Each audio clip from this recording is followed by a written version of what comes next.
et bienvenue dans ce nouvel épisode de Talk RH by Disneyland Paris. À l'occasion de la semaine de l'emploi pour les personnes en situation de handicap, nous allons faire le point sur les engagements des entreprises envers le recrutement et l'inclusion des travailleurs en situation de handicap. Ici, sur ce plateau, nous avons des experts. Un grand merci pour avoir accepté l'invitation à Rohan Gouget, directeur du capital humain chez Korian. Merci à Sonia Mouy, responsable nationale projet Mission Handicap Groupe Synergie. Sylvie Braquemont, responsable politique sociale RH de Disneyland Paris, et à Guillaume Dacunin, vice-président des ressources humaines de Disneyland Paris. Alors, on parle du recrutement, de l'insertion des travailleurs en situation de handicap. Sonia, on commence par vous. Quand on parle du groupe Synergie, on parle de 4 600 collaborateurs dans le groupe, de 10 000 recrutements en CDI par an et de 770 agences réparties dans 17 pays. Concrètement, quels sont les engagements chez Synergie envers le handicap? Nous avons créé il y a maintenant 20 ans de cela donc une mission handicap, donc bien avant les obligations légales liées à l'emploi des travailleurs handicapés. Et ce que ça signifie chez nous, en fait, la thématique handicap, c'est favoriser l'inclusion professionnelle des intérimaires en situation de handicap, enfin des candidats en situation de handicap, mais nous avons aussi cette même politique d'emploi en interne chez Synergie, où nous avons aujourd'hui un taux qui avoisine les 6%. Pour précision, dans la profession, le taux est de 70%, donc on est plutôt les bons élèves, on va dire, sur cette thématique-là. Et de manière plus générale, en termes de chiffres, on a délégué en 2021 près de 12 000 missions dédiées aux travailleurs handicapés, donc c'est vraiment une thématique qui est au cœur de nos engagements et vraiment dans notre ADN.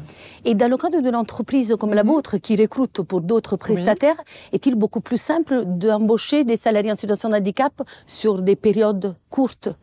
En réalité, je pense que l'enjeu, il est autre part. D'abord, il me semble, et par expérience, que l'intérim est un vrai levier d'inclusion pour les travailleurs handicapés. Je vais m'expliquer en quelques mots. Ce qu'il faut savoir, c'est qu'un handicap sur deux arrive dans le courant de la vie. Et qu'est-ce qui se passe quand on est confronté à une situation de handicap? Eh bien, on doit se réinventer. On doit pouvoir effectivement se reconvertir et trouver un nouveau métier. Et donc, on va entamer un parcours de formation. Et après, la personne se retrouve avec un nouveau métier en main, mais ne parvient pas à entrer en emploi par manque d'expérience. C'est à ce moment-là qu'on se rend compte que l'intérim est un vrai levier, puisqu'on va pouvoir, nous, en fait, les prendre en intérim. Et en fait, ils vont se forger une expérience professionnelle à travers, justement, ces différentes petites missions. Et je rajouterai aussi que lorsqu'on est aussi en situation de handicap, parfois, il arrive qu'il soit nécessaire de pouvoir travailler à mi-temps. Et bien là encore, l'intérim permet d'adapter le temps de travail à travers plusieurs petites missions. Comment ça se passe chez Korian? Ça se passe plutôt bien, puisque ça fait environ 15 ans aujourd'hui que nous avons créé une mission handicap interne donc au sein du groupe. Alors Korian, c'est 26 000 collaborateurs en France. Et l'an dernier, nous avions environ 1100 de nos collaborateurs qui étaient en situation de handicap. Donc nous en sommes au 3e accord sur le handicap donc chez Korian. Et bien sûr, nous menons des actions en termes de recrutement, en termes de maintien dans l'emploi. Le nerf de la guerre, d'ailleurs, c'est l'accompagnement de nos collaborateurs et le maintien dans l'emploi. Et quand vous parlez de l'accompagnement du maintien dans l'emploi, pouvez-vous nous donner des exemples concrets des actions que vous menez? Bien sûr. Alors, la plupart des recrutements que nous faisons ne nécessitent d'ailleurs pas d'aménagement de poste. C'est vraiment pour nos salariés, et Sonia le disait, on rencontre tous des problématiques de santé au cours de notre vie. C'est vrai pour nos salariés également, qui peuvent avoir un accident de travail, qui peuvent rencontrer une maladie professionnelle. On se doit de les accompagner au mieux sur des aménagements de poste, organisationnels, techniques, et là-dessus, on a fait pas mal de progrès. C'est aussi très important, à notre sens, d'accompagner le changement de regard et de nos managers et de nos collègues, de nos collaborateurs sur le handicap, car il y a énormément de progrès qui se sont faits sur les aménagements, notamment techniques, et je pense que on se doit de montrer en fait les belles réussites que l'on a, que ce soit chez Korian, dans la plupart de nos entreprises aujourd'hui, oui.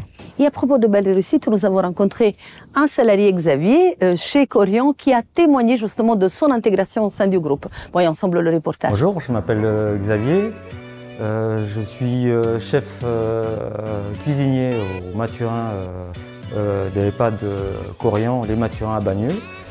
Ça fait exactement 1 an et 2 mois que je suis rentré dans l'entreprise Corian. J'ai commencé en septembre 2021 en contrat d'alternance pour passer un CAP cuisine. Et à la fin de mon CAP cuisine que j'ai obtenu en août 2022, je suis rentré en CDI en tant que chef cuisinier à l'EHPAD de Corian, les Mathurins. Avoir des personnes qui puissent vous accompagner dans tous les domaines qui soient, à la recherche, à la continuité, vous pousser à devenir quelqu'un. C'est pas parce qu'on a un handicap qui va arrêter la personne à devenir ce qu'il veut et faire le métier. Très belle réussite. Oui, c'est un exemple concret, là, pour le coup, des réussites que l'on peut avoir chez Corian. En fait, Xavier, il représente vraiment l'une de nos pierres angulaires, c'est le développement de l'alternance. Il est clair que nombre de personnes en situation de handicap se heurtent au marché de l'emploi et nous-mêmes, nous n'avons pas suffisamment de candidats formés dans notre secteur d'activité. Donc, dans le cadre de notre accord, nous avons fait le choix de former nos futurs collaborateurs. Et on va pouvoir parler avec Sonia de cette réussite puisque Synergie nous accompagne sur le sourcing notamment de nos alternants. Xavier est arrivé donc chez nous en apprentissage, ancien militaire en reconversion. Et aujourd'hui, il est donc chef cuisinier dans un de nos établissements. Guillaume, quels sont les avantages d'embaucher un travailleur en situation de handicap? Avantages pour le salarié et pour l'entreprise. Alors je vais commencer par l'entreprise. Les avantages sont nombreux. Je pense que si on revient sur l'interview de Xavier, c'est une vraie opportunité pour l'entreprise de disposer de talents qui ont des vraies compétences, qui ont des vraies expériences. On observe souvent que les personnes en situation de handicap, ces talents-là, ont aussi une motivation, un dynamisme et une envie de prouver qui est parfois au-delà de, on va dire, une personne qui est en actif normal. Et donc c'est aussi une vraie opportunité pour l'entreprise de disposer de personnes qui veulent accompagner la réussite et la performance d'une entreprise. Au-delà de ça, c'est aussi des talents qui ont la capacité de faire rayonner leur personnalité, leur vécu et de participer aussi à l'inclusion et au sentiment d'appartenance du groupe auquel ils sont attachés. Donc, quand je dis groupe, c'est les équipes, c'est les organisations, c'est la direction d'appartenance. Donc, je pense que ça peut être aussi un vrai levier pour l'entreprise pour infuser donc cette culture d'inclusion. Et si je vais encore un tout petit peu plus loin sur les bénéfices associés, c'est une vraie opportunité aussi pour l'entreprise de pouvoir donc avoir une vraie richesse de personnalité et de talent et de continuer à œuvrer donc au succès global de l'entreprise. Sylvie, on a parlé des engagements chez Corian, chez Synergie, mais à Disneyland Paris, comment ça se passe? Alors à Disneyland Paris, ça se passe pratiquement depuis l'origine de l'entreprise.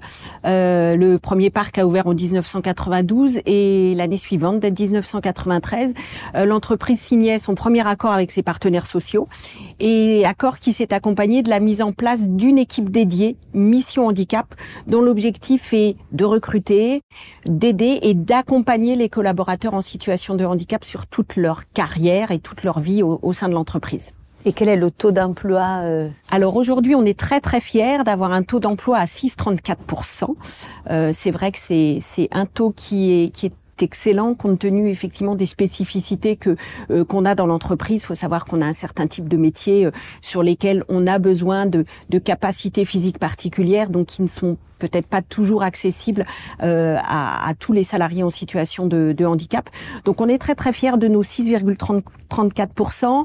Ça représente environ un petit peu plus de 800 collaborateurs en situation de handicap sur le mois de septembre. Et puis surtout, ce qui nous tient à cœur, c'est une intégration profonde. 99% de nos salariés sont en CDI, 77% sont à temps plein. Donc c'est effectivement, au-delà de s'engager, c'est de s'engager pour qu'il y ait vraiment une réelle intégration de ces collaborateurs au sein de notre entreprise.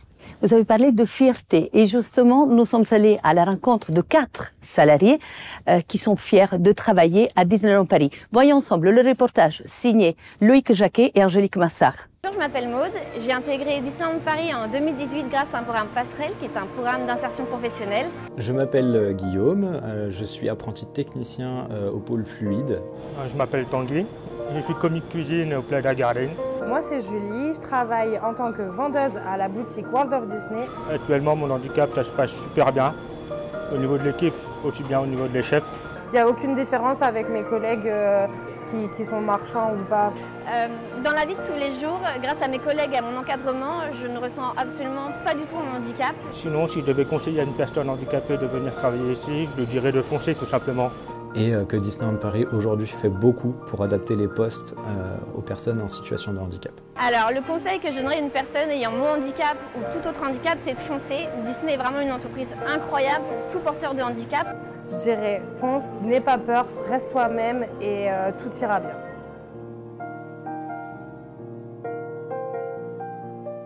On essaye d'adapter des postes, mais comment on peut faire dans des métiers qui sont difficiles d'accès pour des travailleurs en situation de handicap? Moi, je dirais que oui, il y a des métiers avec une plus forte pénibilité que d'autres, mais en réalité, je pense que le souci, enfin, je pense que l'enjeu est autre part. Comme vous le savez, Elisabetta, 80% des handicaps sont invisibles. Ça peut être par exemple une personne diabétique, une personne avec des allergies ou une personne avec, je sais pas, des pathologies psychiques, et un panel en fait de situations de handicap qui n'impactent pas nécessairement la motricité. Je pense que l'enjeu est autre part. L'enjeu, il est dans la capacité, à l'image de ce que fait Disney, à l'image de ce que fait Korian, dans la capacité qu'aurait l'entreprise à accueillir la différence au sens large du terme. Ce que je veux dire par là, c'est qu'aujourd'hui, je pense qu'on se fait parfois une image qui n'est pas la bonne du handicap. Et je parlais à l'instant des pathologies psychiques. Une personne avec une pathologie psychique totalement stabilisée peut tout à fait occuper le même poste qu'un travailleur ordinaire. Et en fait, le travail, il est là. Et justement, je voulais faire je voulais rebondir par rapport à ce que disait Rohan, puisqu'effectivement, on travaille avec Rohan depuis maintenant 1 an et demi. Et Rohan est la parfaite, les équipes de Rohan, c'est la parfaite illustration de ce que c'est, de ce que ça veut dire que d'accueillir la différence. On en est aujourd'hui, en 1 an et demi, à 48 recrutements de travailleurs en situation de handicap. On évoquait tout à l'heure la nécessité pour la personne de se reconvertir. Et effectivement, c'est ce que nous faisons avec les équipes de Rohan, où nous recrutons pour eux de futurs collaborateurs, donc dans le domaine du soin, donc aides-soignants, ou dans le domaine de la cuisine. Et quand je parlais de cette capacité qu'aura l'entreprise à accueillir la différence au sens large, c'est ce qu'on vit avec les équipes de Rohan. Il faut, et c'est ça, je pense, l'enjeu, déconstruire les stéréotypes que l'on a en matière de handicap. Être handicapé, ce n'est pas être en fauteuil roulant. Avoir une pathologie psychique, ce n'est pas ce qu'on voit dans les faits divers, ça n'a rien à voir. Et l'expérience et le travail qu'on mène avec Rohan depuis 1 an et demi en est la parfaite illustration. Je ne sais pas si vous savez, mais la moyenne d'âge, en fait, des travailleurs handicapés en France est pas loin de 50 ans. Et c'est un obstacle supplémentaire hein, quand on recherche un emploi. Eh bien, ce que nous faisons actuellement avec Rohan et avec d'autres entreprises, mais Rohan est un très bel exemple, eh bien, c'est qu'on ouvre très largement le champ des possibles. Et aujourd'hui, quand on parle de ces 50 personnes intégrées chez Rohan en 1 an et demi, on a des personnes qui ont 60 ans, des personnes qui ont des pathologies psychiques. On a vraiment un panel de tout type de handicap avec une vraie réussite. Et avec, on a vu tout à l'heure Xavier qui est un ancien militaire, qui est parti au front et qui est revenu avec des chocs post-traumatiques.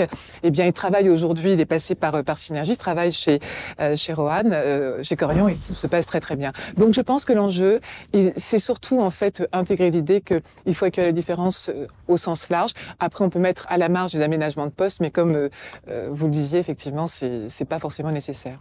Vous êtes d'accord, Guillaume et Sylvie, sur cette analyse accueillir à la différence? Complètement. Complètement. C'est tout à fait l'ADN de l'entreprise et l'ADN de Disneyland Paris, c'est de permettre effectivement à chacun, quel qu'il soit, de pouvoir s'épanouir dans l'entreprise avec un handicap ou pas un handicap. Ici, moi je vois personne se retourner quand il croise une personne en fauteuil roulant ou quand il croise effectivement une personne que l'on peut dire différente. C'est vraiment quelque chose, ça fait partie du quotidien de l'entreprise. Donc honnêtement, aucune difficulté en la matière, même si effectivement, je pense que il faut veiller régulièrement, à éviter tout préjugé et toute difficulté qui pourrait naître dans le quotidien. Mais il y a aussi des salariés qui ne souhaitent pas être reconnus avec un statut de handicap. Quelles sont du coup les craintes majeures? Je pense que la crainte essentielle, c'est je ne serai pas recrutée à partir du moment où je vais dire lors de ma candidature que je suis en situation de handicap, parce qu'on va associer handicap, absentéisme, moindre productivité, fragilité. Donc il faut effectivement, et c'est ce que nous conseillons à nos candidats, c'est surtout dire les choses. Il faut surtout pas qu'ils se retrouvent après en difficulté. À partir du moment où j'aurai caché mon handicap et si celui-ci nécessite un aménagement de poste ou nécessite des horaires de travail, il est important effectivement qu'il soit pleinement mis dans les conditions de réussite de son emploi. Donc nous, ce qu'on conseille effectivement, c'est d'être transparent, c'est de dire les choses. Il faut aussi que les salariés, les candidats en situation de handicap osent. C'est ce qu'on dit effectivement les collaborateurs recrutés chez Disney. Il faut oser, il faut pas s'auto-censurer. Et très souvent, les candidats ont tendance à s'auto-censurer, à dire non, je suis en situation de handicap, je vais pas aller dans l'entreprise. J'ai le souvenir effectivement d'un de nos collaborateurs qu'on a accueilli avec un fauteuil roulant, qui, lorsqu'on l'avait croisé sur un salon, sur un forum, avait discuté avec nous en disant je vais pas postuler chez vous parce que de toute façon Disneyland Paris ne recrute pas de personnes en situation de handicap. Il était plus particulièrement en fauteuil roulant. On lui a dit pourquoi? Et effectivement, on a discuté avec lui. Il a commencé comme vendeur boutique et maintenant il est dans les équipes RH. Donc effectivement, il faut pas s'auto-censurer, il faut oser et il faut aller de l'avant. Je pense que c'est ça qui est important. Oui, c'est exactement ça, Sylvie. Et je dirais que la difficulté, elle réside aussi beaucoup pour les personnes dont le handicap est invisible, parce que c'est quelque chose d'intime, quelque chose qui ne se voit pas, et on n'a pas envie, quand on a une situation de handicap qui ne se voit pas, forcément d'en parler, et après quelque part d'avoir une étiquette de travailleur handicapé. Et vraiment, pour le coup, quand on a un handicap invisible, c'est vraiment le cheminement intellectuel qui s'opère, et c'est de se dire mais moi je veux être comme tout le monde. Donc ce que j'ai envie de dire en réalité, c'est que ça rejoint ce qu'a dit Sylvie, c'est que lorsqu'on a une situation de handicap qui est invisible, ce n'est pas un hasard si on a une RQTH, c'est que la maison départementale considère que dans son environnement de travail ça va pas être simple. Et ce qui se passe inévitablement, c'est que on va pas en parler, on va le garder pour soi, on va soi-même en fait compenser sa situation de handicap, et ça c'est le parcours habituel ça fait 17 ans que je fais ce métier habituel des travailleurs handicapés, c'est qu'au bout d'un moment, on pourra pas le gérer seul, donc on va commencer à s'absenter une première fois, un premier arrêt maladie, un deuxième arrêt maladie, après ça va être un arrêt maladie plus long, et après effectivement, et c'est là qu'il y a un risque. Et on est reconnu, et après il y a un risque de reconnaissance d'inaptitude. Or, on peut anticiper tout ça, et dès lors qu'il y a un climat de confiance, comme c'est le cas d'ailleurs chez Disney, et comme c'est le cas chez Korian, et comme c'est le cas chez Synergie, quand il y a un climat de confiance, eh bien du coup on se dit ok, là je vais en parler et je vais me faire accompagner. Et c'est vraiment ça le message qui est à faire passer, c'est que seul, c'est compliqué. On va tenir peut-être 1 an, 2 ans, 3 ans, mais à un moment donné, on ne pourra pas seul compenser sa situation de handicap. Et dans la plupart des cas, il y a souvent une inaptitude avant la reconnaissance du travailleur handicapé. Et ça, on peut l'anticiper bien avant dans la politique RH. Il faut avoir confiance. Vous êtes d'accord? Complètement. Je suis d'accord avec ce qui est dit. Je pense qu'il faut que les entreprises s'organisent et ne regardent pas que par le prisme de recruter quelqu'un en situation de handicap, mais il faut aussi accepter qu'on recrute des personnes dont on ne le sait pas forcément, mais dont le handicap va se déclarer à un moment donné dans la carrière parce que difficulté ou parce que la personne se sent dans un environnement inclusif, et donc là, il va l'exprimer. Et on a aussi la situation de personnes qui vont développer le handicap pendant leur carrière professionnelle. Donc, il faut que l'entreprise soit organisée pour qu'à tout moment, elle puisse accompagner le cycle du talent en situation de handicap, que ce soit à l'embauche ou pendant son parcours professionnel.